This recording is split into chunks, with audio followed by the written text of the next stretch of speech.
దేవుని పని చేసే విషయంలో మనం చూపించే సాకులు ఎలా ఉంటాయంటే అది ప్రీచర్స్ జాబ్. అది కేవలము వాక్య సందేశం అందించేవారు మాత్రమే చేసే పని, మనకు సంబంధం లేదు. లేదా అది నా యొక్క తలాంతు కాదు, లేదా దేవుడు నాకు ఇచ్చినటువంటి గిఫ్ట్ కాదు అది, సో నేను దాన్ని చేయలేను. లేదా ఆల్రెడీ నేను చేసి ఉన్నాను, ఈసారికి ఇంకెవరికన్నా ఆ పనిని అప్పచెప్పండి. లేదా నేను చాలా బిజీగా ఉన్నాను కాబట్టి ఆ పని చేయలేను, నేను బాగా టైర్డ్గా ఉన్నాను, బాగా యంగ్గా ఉన్నాను, బాగా ఓల్డ్ ఏజ్లో ఉన్నాను. సో ఇలా రకరకాల సాకులు చెప్పే ప్రయత్నం చేస్తూ ఉంటాం.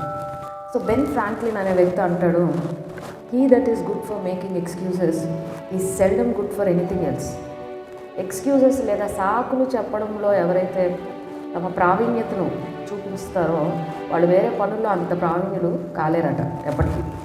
సో గ్యాబ్రియల్ మ్యూరియర్ కూడా ఇలాగే అంటారు, he who excuses himself accuses himself. ఎవరైతే తమ మీద తాము సాకులు చెప్పే ప్రయత్నం చేస్తారో వాళ్ళు తమను తాము నిందించుకునే ప్రాసెస్లో ఉన్నారట. అంటే తెలియకుండానే వాళ్ళ యొక్క లోటుపాట్లను వాళ్ళు బయట పెట్టుకుంటున్నారు. సో ఈరోజు మరి ఎవరు దేవుడి పనికి మరి ఎక్స్క్యూజ్ చెప్పే ప్రయత్నం చేశారు అని మనం చూసినప్పుడు ఇర్మియా ప్రవక్త.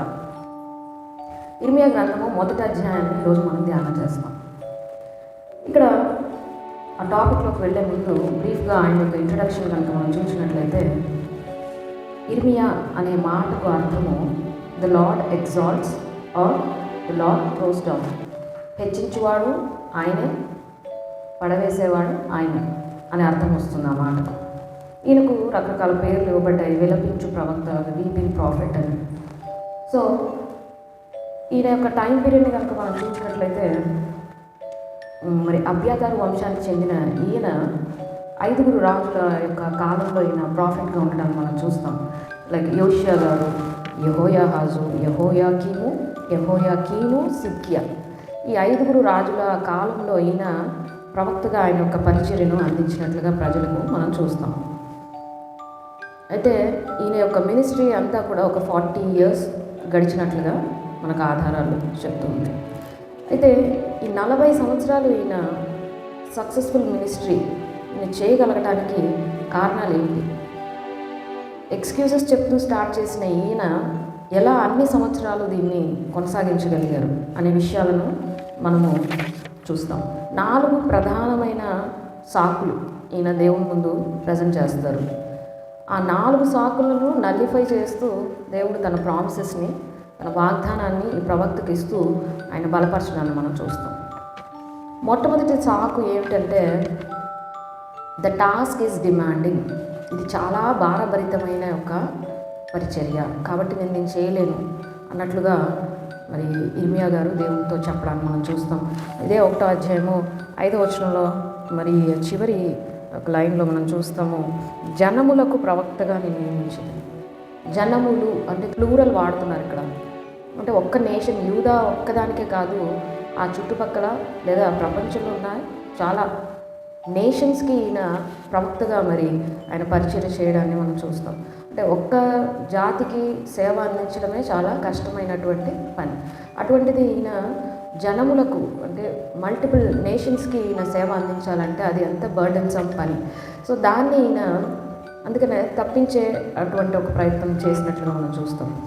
మరి దానికి సాక్ష్యాధారాలు కూడా మనం చూస్తే, అంటే ఈయన కేవలం యూదా కాదు మిగిలిన నేషన్స్ కూడా అడ్రస్ చేశారు అనడానికి మనకి ఇర్మియా 25వ అధ్యాయంలో ఈయన ఇచ్చినటువంటి ప్రవచనాలు చూస్తాం. 25వ అధ్యాయంలో 15th verse నుంచి మనం 21st verse వరకు, 15వ వచనం నుంచి 21వ వచనం వరకు చూసినప్పుడు లిస్ట్ ఆఫ్ నేషన్స్, చాలా జాతులను ఆయన అడ్రస్ చేసినట్లుగా మనం చూస్తాం. అక్కడ ఐగుప్తు రాజైన ఫరో 19th verseలో మనం చూస్తాం. ఐగుప్తీలను అడ్రస్ చేస్తున్నారు, ఫిలిస్తీన్ల దేశపు రాజులు, మరి గాజా, ఏదోమీయులు, ఇలాగా అనేకులకు దేవుని యొక్క జడ్జిమెంట్ని గురించిన వార్నింగ్స్ ఆయన అందజేస్తున్నట్లు మనం చూస్తాం. అంతేకాదు ఇర్మియా 49వ అధ్యాయము మరి 28 నుంచి 39 వరకు ఉన్న వర్సెస్లో మనం ఏదోము అనే ఒక నేషన్కి ఆయన ఏ రీతిగా మరి దేవుని యొక్క వార్నింగ్స్ ఇచ్చారో మనం చూస్తాం. సో ఇది ఒక టఫ్ టాస్క్. అంతేకాకుండా ఒక నార్మల్ ప్రీస్ట్కి, యాజకునికి, ప్రవక్తకి కొన్ని వ్యత్యాసాలు ఉంటాయి. యాజకుని యొక్క టాస్క్ కంపారిటివ్గా ప్రవక్తతో పోలిస్తే కొంచెం సులువుగా ఉన్నట్లుగా మనకు అనిపిస్తుంది. ఒక 4 ప్రధానమైన డిఫరెన్సెస్ చూసే ప్రయత్నం చేద్దాము. మొట్టమొదటిది, యాజకుని యొక్క పరిచర్య ప్రిడిక్టబుల్ డ్యూటీస్ ఉంటాయి. అంటే ఇది చేయాలి, ఒక చట్టం వాళ్ళకి ఇవ్వబడింది, ధర్మశాస్త్రం వారికి ఇవ్వబడింది. ధర్మశాస్త్ర ప్రకారము ఈ పనులు మీరు చేయాలి, ఇలాగ బలు అర్పించాలి, లేదా వాళ్ళకి ఇవ్వబడింది, ఆల్రెడీ ఫ్రేమ్ చేసి వాళ్ళకి ఇవ్వబడింది, దాని ప్రకారం వాడు వెళ్ళిపోతే సరిపోతుంది. కానీ ప్రాఫిట్స్ విషయానికి వస్తే వాళ్ళది చాలా అన్ప్రిడిక్టబుల్ డ్యూటీ అనమాట. మన ఫైన్ డే దేవుడు పిలిచి నువ్వు వెళ్ళి ఈ మెసేజ్ ఇవ్వు, వాళ్ళ మీదకి ఈ శాపం పంపించు, అది శాపమే కావచ్చు, ఆశీర్వాదమే కావచ్చు, ఏదైనా అప్పటికప్పుడు దేవుడు ఇన్స్టెంట్గా తీసుకున్న డెసిషన్స్ని వీళ్ళు డెలివర్ చేయాల్సి ఉంటుంది. రెండవ డిఫరెన్స్ కనుక మనం చూసినట్లయితే, గతాన్ని ప్రిజర్వ్ చేస్తూ యాజకులు పనిచేసేవాళ్ళు. అంటే గతంలో వాళ్ళకి ఇవ్వబడిన చట్టము, గతంలో వాళ్ళు అయితే మరి ఫార్మాలిటీస్ని వాళ్ళు బిల్డ్ చేసుకుంటూ నేషన్ ఇక్కడ దాకా తీసుకొచ్చారో అవన్నీ మళ్ళీ వీళ్ళు చెదిరిపోకుండా ఆ యొక్క పాస్ని ప్రిజర్వ్ చేస్తూ వీళ్ళు పనిచేస్తూ ఉండేవాళ్ళు. వెరాజ్ ప్రాఫిట్స్ విషయానికి వస్తే వాళ్ళు ప్రజెంట్ని అడ్రస్ చేస్తూ ఈ టైంలో మీ ప్రవర్తన ఈ రీతిగా ఉంది, దాన్ని బట్టి వాళ్ళ యొక్క ఫ్యూచర్ని మార్చే ప్రయత్నం వీళ్ళు చేస్తూ ఉండేవాళ్ళు, ఈ ప్రవక్తలు అనేటువంటి వాళ్ళు. వెరాజ్ మూడో విషయం మనం చూస్తే, బాహ్యమైనటువంటి సాంప్రదాయాలకు ఎక్కువగా యాజకులు మరి వాళ్ళు వర్క్ చేసినట్లుగా మనం చూస్తాం. లైక్ రిచువల్స్గా సాక్రిఫైసెస్ కావచ్చు, బలులు, మరి దహన బలులు, మరి అర్పణలు, ఎక్కువగా బాహ్యంగా కనిపించేటువంటి పనులే వీళ్ళు హ్యాండిల్ చేసేవాళ్ళు. ప్రవక్తల విషయానికి వస్తే వీళ్ళు హృదయాంతరంగాలను చేరేట్లుగా వీళ్ళ యొక్క మాటలు ఉండేవి. హృదయాలను మార్చే ప్రయత్నం వీళ్ళు ఎక్కువగా చేసేటువంటి వారుగా కనపడుతున్నారు. నాలుగోది చూస్తే, ప్రీస్ట్కి జనరల్గా 1-on-1 ఇంటరాక్షన్ ఉండేది. ఎవరైనా ఒక వ్యక్తి తన దగ్గరకు వచ్చినప్పుడు నువ్వేమి అపరాధం చేసావు, దానికి సొల్యూషన్ ఏంటి, నువ్వేం ఆఫరింగ్ ఇవ్వాలి, లేదా నువ్వేం సాక్రిఫైస్ చేయాలి, ఇటువంటి 1-on-1 ఇంటరాక్షన్ ఉంటూ ఉండేది.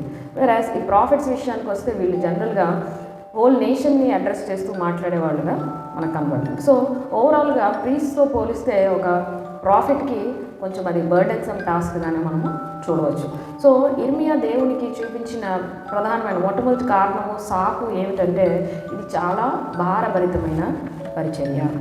సో యేసుక్రీస్తు ప్రభు వారిని కూడా చాలా వరకు ప్రవక్తగానే కొంతమంది సంబోధిస్తూ ఉంటారు. సో ఆయన యొక్క ప్రాఫిటిక్ జర్నీ మనం చూసినట్లయితే ఆయన కూడా చాలా ఛాలెంజింగ్ టాస్క్ ఆయన తీసుకున్నట్లు మనం చూస్తాం.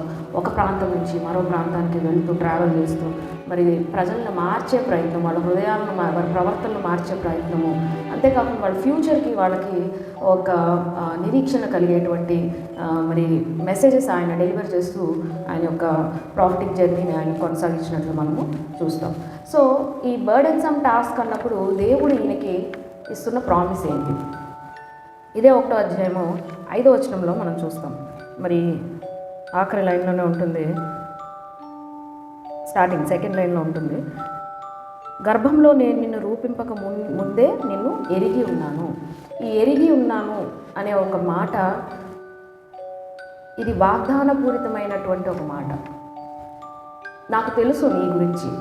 ఎరిగి ఉండడం అంటే not just being aware of him, ఆయన యొక్క స్కిల్స్ ఏంటో తెలుసు, ఆయన పొటెన్షియల్ ఏంటో తెలుసు, దేవుడికి ఆయన గురించి అన్నీ తెలుసు, నువ్వు ఇది చేయగలవు అనేటువంటి ఒక ప్రామిస్ని, నేను నిన్ను ఎరిగి ఉన్నాను కాబట్టి నువ్వు ఇది చేయగలవు అనే నమ్మకం నాకు ఉంది, కాబట్టి నువ్వు టాస్క్ యొక్క బిగ్ పిక్చర్ని చూసి నువ్వు భయపడవద్దు.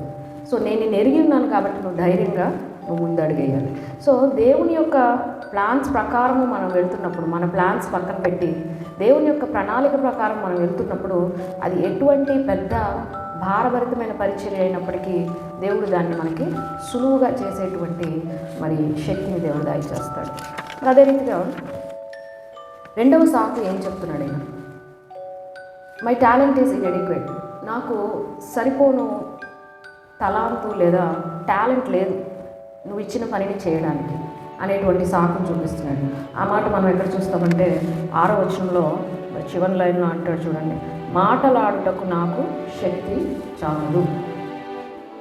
అయితే ఇదే సేమ్ ఎక్స్క్యూజ్ ఇంకొక వ్యక్తి కూడా మనకు బైబిల్లో ఇస్తారు. మీకు కనుక జ్ఞాపకం ఉన్నట్లయితే నిర్గమాకాండం 4వ అధ్యాయము 10వ వచనంలో మోషే మరి ఇదే ఎక్స్క్యూజ్ ఆయన చెప్పే ప్రయత్నం చేస్తారు. చూద్దాం అదొకసారి. అప్పుడు మోషే, ప్రభువా, ఇంతకు మునుపైనను నీవు నీ దాసునితో మాటలాడినప్పటి నుండి అయినను నేను మాట నేర్పరిని కాను, నేను నోటి మాంద్యము నాలుక మాంద్యము గలవాడనని యెహోవాతో చెప్పాడు.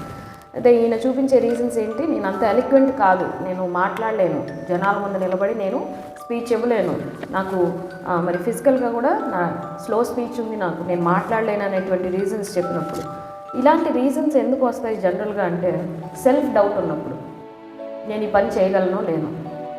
రెండోది, ఆ పని చేయడానికి నా దగ్గర సామర్థ్యత లేదు అని వాళ్ళు ఒక కన్క్లూజన్కి వచ్చినప్పుడు ఇలాంటి ఎక్స్క్యూజెస్ చెప్పే ప్రయత్నం వాళ్ళు చేస్తూ ఉంటారు. అయితే దేవుడు దీనికి ఇచ్చినటువంటి ప్రామిస్ ఏంటో మనం చూస్తాం. ఇదే ఇర్మియా గ్రంథం 1వ అధ్యాయం 9వ వచనంలో చూస్తాము. అప్పుడు యెహోవా చేయి చాపి నా నోరు ముట్టి ఇలాగ సెలవిచ్చును, ఇదిగో నేను నీ నోట నా మాటలు ఉంచి ఉన్నాను. ఇంతకంటే కావాల్సినటువంటి ప్రామిస్ ఎవరికి ఉండకపోవచ్చు.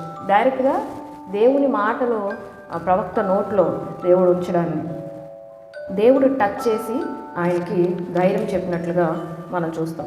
ఇంకొక వ్యక్తి కూడా ఇలాగే మరి తన పెదవుల యొక్క అపవిత్రతను గురించి ఆయన బాధపడుతున్నప్పుడు ఆ వ్యక్తికి కూడా ఈ రీతిగానే డైరెక్ట్గా మరి దేవుని సన్నిధి నుంచి మరి అగ్ని వచ్చి ఆయన పెదవుల్ని తాకి శుద్ధి చేసినట్లుగా యెషయా గ్రంథము 6వ అధ్యాయము 6వ వచనంలో మనం చూస్తాం. తాను బలిపీఠం మీద నుండి కారుతో తీసిన నిప్పు చేత పట్టుకొని నా యుద్ధకు ఎగిరి వచ్చి నా నోటికి దానిని తగిలించారు. సో ఎప్పుడైతే దేవుని టచ్, స్వయంగా దేవుడు వచ్చి టచ్ చేసినప్పుడు మనలోని బలహీనత అది ఎటువంటిది అయినప్పటికీ అది మనకి ప్లస్గా మారేటువంటి మరి అవకాశము. మరి అదే రీతిగా మోషే విషయం కూడా మనం చూస్తే ఎప్పుడైతే మోషే సాకు చెప్తాడో 4వ అధ్యాయం 10వ వచనము, ఆ కిందనే దేవుడు ఒక గొప్ప మాట అంటాడు చూడండి. 4వ అధ్యాయం 10వ వచనంలో మోషే ఏమంటున్నాడు? నేను మాట్లాడలేనన్నప్పుడు వెంటనే 11th వర్స్లో దేవుడు అంటున్నారు, యెహోవా, మానవునకు నోరిచ్చిన వాడెవడు? మూగవానినే కానీ, చెవిటివానినే కానీ, దృష్టి వానినే కానీ, గుడ్డివానినే కానీ పుట్టించిన వాడెవడు? యెహోవానైనా నేనే కదా. సో నీకు నోరిచ్చింది నేనే, అది బలహీనంగా ఉన్నా ఇప్పుడు వాడుకోవాలనుకుంటున్నది కూడా నేనే. సో దేవుడు ఏం చేస్తున్నాడంటే తన బలహీనత నుంచి ఫోకస్ని దేవుని యొక్క శక్తి వైపు రీడైరెక్ట్ చేసే ప్రయత్నం చేస్తున్నాడు. నువ్వు నీ వీక్నెస్ మీద ఫోకస్ చేయకు, నా పవర్ మీద నువ్వు ఫోకస్ చేయి అనేటువంటి ఒక కోణాన్ని మనం ఇక్కడ చూడవచ్చు. అలాగే గిడియోన్ కూడా మనకు తెలుసు, ఆయన కూడా దేవుడు మరి పని ఇచ్చినప్పుడు ఆయన కూడా తప్పించుకునే ప్రయత్నం చేసినప్పుడు బలహీనుడుగా ఉన్న అతన్ని దేవుడు ఏమని సంబోధిస్తున్నాడు? పరాక్రమం గల బలాఢ్యుడా. సో ఎందుకు దేవుడు మేము చేయలేము, మా వల్ల కాదు, మాకు ఈ వీక్నెస్లు ఉన్నాయి అని చెప్పిన వాళ్ళని ఎందుకు స్పెసిఫిక్గా చూస్ చేసుకుంటున్నారంటే దేవుడు అక్కడ హైలైట్ అవ్వవలసింది దేవుని శక్తి, వీళ్ళ యొక్క బలం కాదు. ఎందుకంటే ఎప్పుడైతే పర్సన్ వాళ్ళు ఫుల్లీ ఎక్కిప్పుడు ఉన్నారో ఘనత అదంతా ఎవరికి వెళ్ళిపోతుంది? ఆ చేసిన వ్యక్తికి వాళ్ళు ఆపాదించుకునే ప్రయత్నం చేస్తారు. ఎప్పుడైతే బలహీనులను నిలవబెట్టి దేవుడు వాడుకుంటారో ఆ ఘనత అంతా కూడా దేవుడికి వెళ్ళిపోతుంది. సో అదే మనం చూస్తాం ఫిలిప్పీలకు రాసిన గ్రంథము పత్రిక మరి 4వ అధ్యాయం 13వ వచనంలో చూస్తాం. నన్ను బలపరచువాని అందే నేను సమస్తము చేయగలను. కాబట్టి మనల్ని బలపరిచే దేవునికి క్రెడిట్ వెళ్ళాలి తప్ప మనకి రాకూడదనే దేవుని ఇంటెన్షన్. అందుకే మనము ఆ హిస్టరీ అంతా చూసినప్పుడు వీక్గా ఉన్న వాళ్ళనే దేవుడు స్పెసిఫిక్గా చూస్ చేసుకొని వాళ్ళ ద్వారా అద్భుత కార్యాలు జరిగించినట్లుగా మనము చూస్తాం. సో తర్వాత మనము ఇర్మియాను కూడా దేవుడు అలా టచ్ చేసినప్పుడు దేవుని యొక్క శక్తి మరి ఇర్మియాకు వాడటం. మరి క్రొత్త నిబంధనలో చూస్తే యేసుక్రీస్తు ప్రభువారు కూడా మరి ఆయన బ్యాప్టిజం తీసుకొని బయటికి రాగానే మరి పావురం రూపంలో దేవుని యొక్క ఆత్మ ఆయన మీదకి వచ్చినట్లుగా మనము చూస్తాం. 3వ సాకు, the time is not right, ఇది సరైన సమయము కాదు అనేటువంటి వంకను సాకును మరి యొక్క ఇర్మియా గారు చేసే ప్రయత్నం చేస్తున్నారు. 1వ అధ్యాయం 6వ వచనంలో చూస్తాం. ఇర్మియా గ్రంథము 1వ అధ్యాయము 6వ వచనంలో నేను బాలుడనే అంటున్నారు. అదే దీనికి ఇంగ్లీష్ వర్షన్లో యాక్చువల్గా ఆయన బాలుడని కాదు, ఆయన యూత్. ఆ టైంలో ఆయన ఏజ్ అరౌండ్ 17 to 20 years ఉండొచ్చు అనేది ఒక స్పెక్యులేషన్. సో ఇటువంటి ఒక వయసులో ఉన్న ఈయన ఎలాంటి వారిని అడ్రస్ చేయాలి? పెద్ద పెద్ద వాళ్ళని, పెద్ద పెద్ద నేషన్స్ని, ఒకటి కాదు మల్టిపుల్ నేషన్స్ నేను అడ్రస్ చేయాల్సిన అవసరం ఉంది. సో ఆయన ప్రాబ్లం ఏంటంటే ఈ యవ్వనస్తుడైన నా మాట ఎవరు లెక్క చేస్తారు, ఎవరు పట్టించుకోరు కదా, తీసి పడేస్తారు అనేటువంటి సాకును ఆయన పెట్టే ప్రయత్నం చేస్తున్నాడు.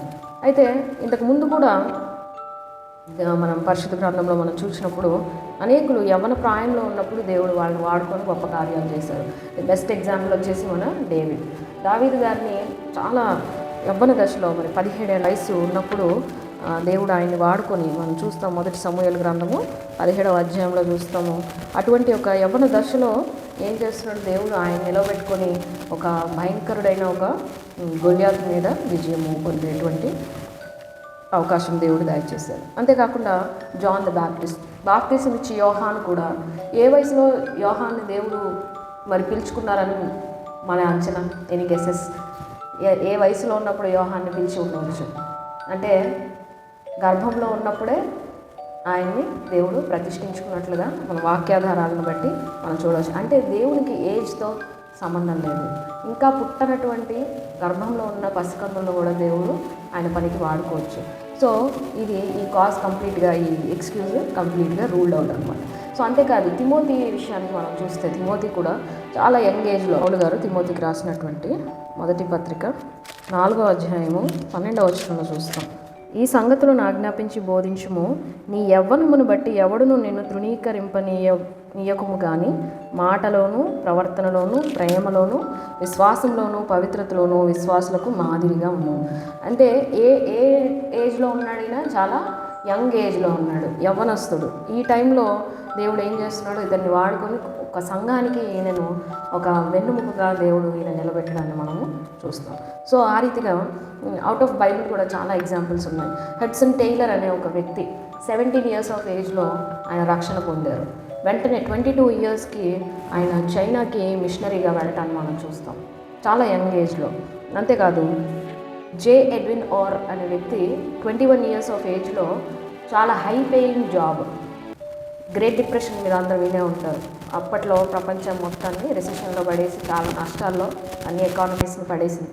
ఆ టైంలో హై పేయింగ్ జాబ్ని వదిలిపెట్టి బైసికల్ మీద గ్రేట్ బ్రిటన్ అంతా కూడా ఆయన చుట్టి 10,000 మైల్స్ ఆయన సైక్లింగ్ చేస్తూ దేవుని యొక్క సువార్తను అందించినట్లుగా మనం చూస్తాం. సో ఈ రీతిగా యవ్వనస్తులను కూడా దేవుడు వాడుకుంటారు. So age is not a limit. So ఈయనకు ఈ కారణం చూపించినప్పుడు దేవుడు ఇచ్చినటువంటి వాగ్దానం ఏంటి?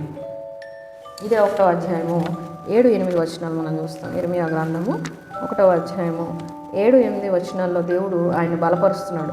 యెహోవా నాకు ఇలాగ సెలవిచ్చెను, నేను బాలుడను అనవద్దు, నేను నిన్ను పంపువారి యొద్దకు నీవు పోవలను, నీకు ఆజ్ఞాపించిన సంగతులన్నీ చెప్పవలను, వారికి భయపడకుము, నిన్ను విడిపించుటకు నేను నీకు తోడై ఉన్నాను. ఇది యెహోవా. ఎంత గొప్ప వాగ్దానం! నేను నీకు తోడుగా ఉన్నాను.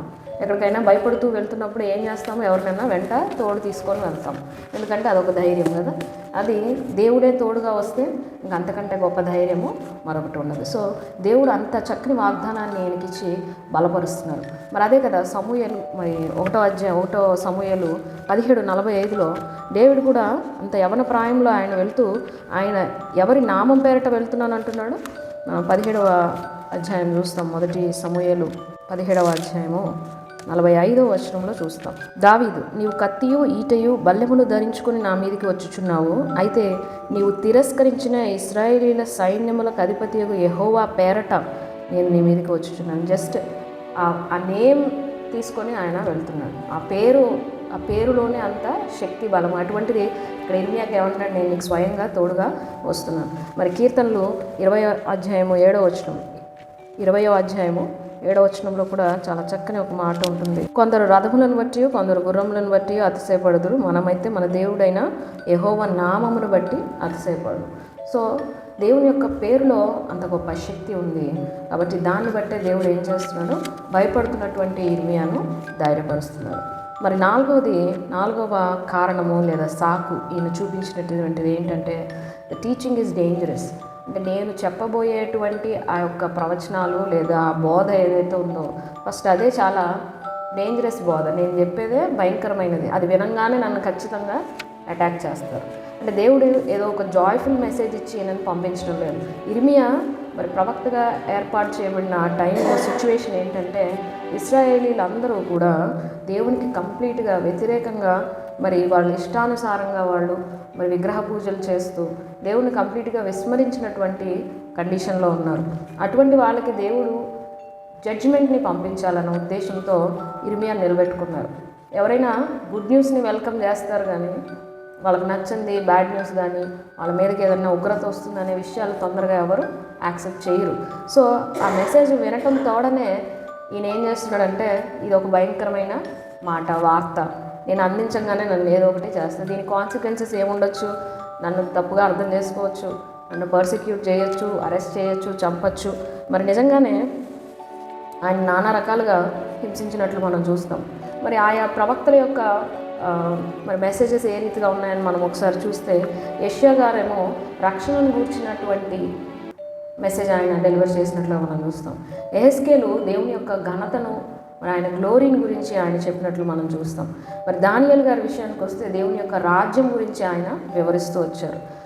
కానీ ఇర్మియా విషయానికి వస్తే ఈయన ఏం డెలివరీ చేయడానికి దేవుడు వాడుకుంటున్నారని జడ్జిమెంట్ని. సో దీన్ని తొందరగా యాక్సెప్ట్ చేయలేక వీళ్ళు ఎలాంటి అంటే ఎక్స్ట్రీమ్ స్టెప్స్ వీళ్ళు తీసుకున్నారని మనం చూస్తే, ఆయన్ని చంపేసేటటువంటి ప్లాట్స్ ఆ యొక్క ఆలోచనలు చేశారనమాట. ఇర్మియా గ్రంథము 11వ అధ్యాయం 21వ వచనంలో మనం చూస్తాం. 11వ అధ్యాయము 21వ వచనం, కావున నీవు మా చేత చావకుండునట్లు యెహోవా నామమును ప్రవచింపకూడదని చెప్పు, అనాతోతు వారిని గురించి యెహోవా ఇట్లు సెలవిచ్చుచున్నాడు. సో ఏమంటున్నారు వీళ్ళు, మా చేతిలో చావకుండా ఉండాలంటే నువ్వు ఇది చెప్పడం మాని, ఇలా బెదిరించారు. రెండోది ఏంటి, ఆయన్ని వెక్కిరించారు, ఆయన్ని అపహసించారు, ఆయన రిజెక్ట్ చేశారు. ఆ మాటలు మనం ఎక్కడ చూస్తామంటే 20వ అధ్యాయము 7-8 వచనాల్లో చూస్తాం.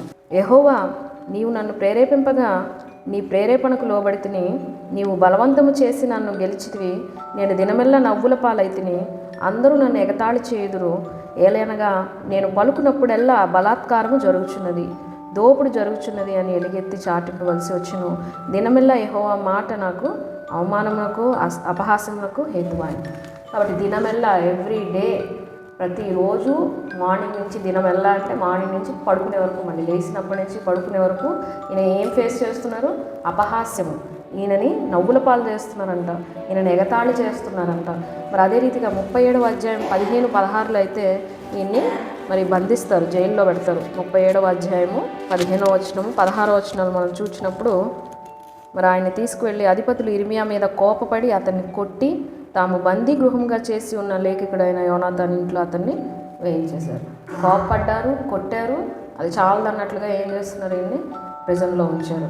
అంతేకాదు, ఇంకా ఆఖరిగా వాళ్ళ కోపం చల్లారక ఏం చేస్తున్నారు, ఇదే 38వ అధ్యాయంలో 6-13 వరకు ఉన్న వచనాల్లో గోతిలో పడేస్తారు. సో అంటే ఆయన క్యారీ చేస్తూ డెలివరీ చేస్తున్న మెసేజ్ అటువంటిది.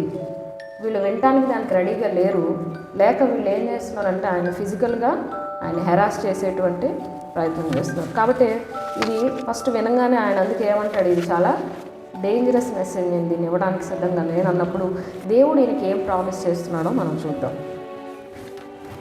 ఇదే 1వ అధ్యాయము ఇర్మియా గ్రంథము 1వ అధ్యాయము 18-19 వచనాలు చూద్దాం. యూదా రాజుల యొద్దకు కానీ, ప్రధానుల యొద్దకు కానీ, యాజకుల యొద్దకు కానీ, దేశ నివాసుల యొద్దకు కానీ, ఈ దేశం అంతటిలో నువ్వు ఎక్కడికి పోయినను ప్రాకారము గల పట్టణముగాను, ఇనుప స్తంభముగాను, ఇత్తడి గోడలుగాను నీ ఉండునట్లు ఈ దినమున నిన్ను నియమించి ఉన్నాను. వారు నీతో యుద్ధము చేతురు కానీ నిన్ను విడిపించుటకు నేను నీకు తోడయుందును. వారు నీ పైన విజయము పొందజాలరు. ఇదే యెహోవా. ఎంత చక్కని వాగ్దానం అంటే, ఆ కంపారిజన్ కూడా ఇనుప గోడలు, ఇనుప స్తంభము, ఇత్తడి గోడలు, అవి ఎంత స్ట్రాంగ్గా అయితే ఉంటాయో నిన్ను అంత స్ట్రాంగ్గా చేస్తా. వాళ్ళు నిన్ను అటాక్ చేయరని నేను నీకు ప్రామిస్ చేయట్లేదు, వాళ్ళు చేస్తారు, వారు నీతో యుద్ధం చేస్తారు, కానీ నిన్ను విడిపించడానికి నేను నీకు తోడుగా ఉంటాను అనేటువంటి వాగ్దానం ఇచ్చి దేవుడు ఇతన్ని ధైర్యపరిచి పంపిస్తున్నట్లుగా మనం చూస్తాం. ఇక్కడ ఒక చిన్న అనెక్డోట్ చెప్పడానికి నేను ఇష్టపడుతున్నా. రోమన్ ఎంపైర్ టైంలో గ్లాడియేటర్స్ కాంబాట్స్ వినే ఉంటారు. మనిషి యానిమల్ కొట్టుకొని రెండిట్లో ఒకరు బ్రతకాలి, లేదా ఇద్దరు మనుషులు కొట్టుకొని వాళ్ళు గ్లాడియేటర్స్ అని ప్రత్యేకంగా వాటి కోసమే వాళ్ళని ట్రైన్ చేస్తూ ఉండేవాళ్ళు. సో ఆ రీతిగా మనిషి చచ్చిపోతే ఎంత ఆనందపడేవాళ్ళు అంటే, చుట్టూ ఇలాగే వాళ్ళకి పెద్ద పెద్ద ఆడిటోరియంస్ లాంటి ఓపెన్ ఆడిటోరియంస్ ఉంటే వాళ్ళు కూర్చొని దాన్ని ఎంజాయ్ చేస్తూ ఉండేవాళ్ళు. ఒక మనిషి చచ్చిపోతే కానీ, యానిమల్ చచ్చిపోయినా వాళ్ళంతా ఆనందపడరు, కానీ వాళ్ళకు ఆహ్లాదం, అదొక ఎంటర్టైన్మెంట్ అనమాట. సో దాన్ని AD 404లో సిరియన్ మాంక్ ఒక అతను టెలిమాకస్ అనే ఒక మాంక్ ఏం చేశాడంటే దాన్ని ప్రొటెస్ట్ చేశాడు గట్టిగా. దాన్ని ఎవరు దాన్ని ప్రొటెస్ట్ చేసే ప్రయత్నం కూడా ఎవరు చేయరు, ఎందుకంటే అంత బలాఢ్యులు గ్లాడియేటర్స్ అనేవాళ్ళు. ఏదన్నా అంటేగా వాళ్ళని చీల్చి చెండాడి చంపేసే అంత శక్తి గలవారు.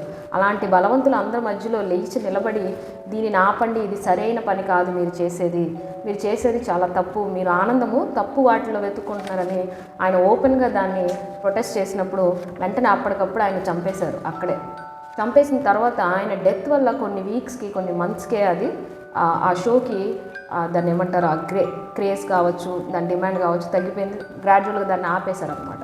సో ఒక్క వ్యక్తి ఆ కాన్సిక్వెన్సెస్ ఏమైనా కావచ్చు, నేను దీన్ని ప్రొటెస్ట్ చేయాలి, నేను దీన్ని ఖండించాలి అని ధైర్యంగా నిలబడి ఆయన ఖండించినందుకు రిజల్ట్ ఏంటి, అనేకులు ప్రాణాలు దానివల్ల కాపాడబడ్డాయి.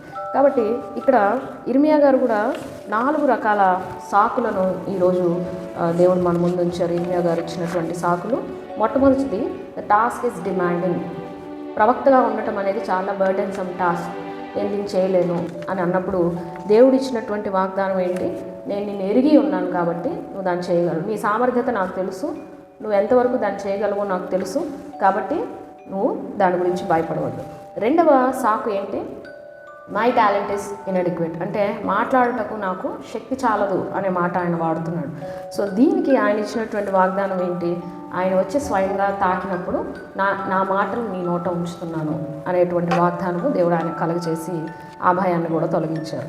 మూడవ సాకు ఏంటి, టైమ్ ఈజ్ నాట్ రైట్, అంటే ఆయన యవ్వనస్తుడు 15, నేను బాలుడనే అనే మాట వాడుతున్నాడు.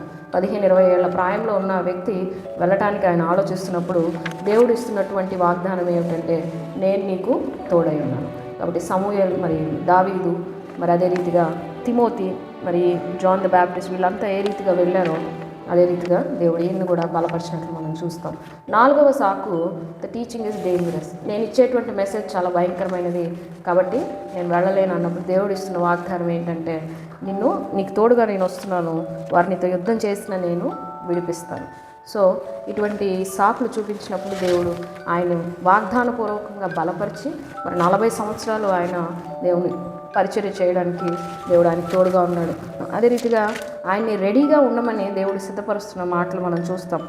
దట్టి కట్టుకొని డ్రెస్ అప్ అయ్యి నువ్వు రెడీగా ఉండమని. ఇది కేవలం ఇర్మియాకే కాదు, మనకు అనేకమైన బలహీనతలు ఉండవచ్చు, అనేకమైన ఎక్స్క్యూజెస్ ఇచ్చే ప్రయత్నం చేస్తున్నప్పుడు దేవుడు మనల్ని బలపరిచేవాడుగా ఉన్నాడు అనే విషయాన్ని మనం జ్ఞాపకం చేసుకోవాలి. ఇర్మియా ఎలా అయితే దేవుడు చూపించిన ప్రకారం ఆయన నిలబడి దేవుని యొక్క మాటలు అందించారో, దేవుడు అదే రీతిగా ఇక్కడ ఉన్న మనందరినీ కూడా దేవుడు వాడుకున్నాడు.